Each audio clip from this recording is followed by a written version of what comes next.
civismo e amor a Jacarezinho. Portanto, se aproxima o tiro de guerra 005. E neste momento, também aproveitamos a oportunidade para, em nome de toda a comunidade de Jacarezinho e em nome de todas as autoridades presentes, parabenizar e agradecer o chefe de instrução, o sargento Isaac Espírito Correia, por todo o trabalho, por todo o serviço realizado em Jacarezinho durante todos esses anos em que o sargento Isaac esteve em nossa comunidade. Nosso muito obrigado, sargento Isaac, receba o carinho e as homenagens de todo o município de Jacarezinho.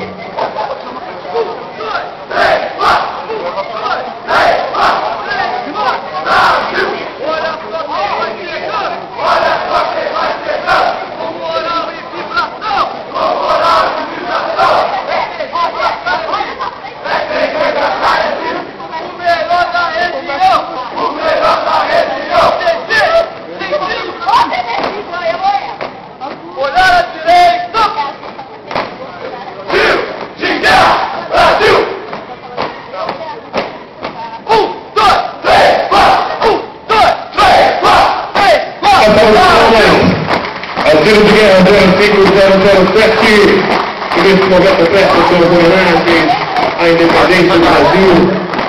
E por que não dizer também uma homenagem especial ao sargento Jorge, sargento, que em breve, é claro, por questões de protocolo militar, vai deixar o município de Jacarezinho, vai então seguir a missão do Exército Brasileiro. Porém, sargento, muito mais uma vez nosso carinho.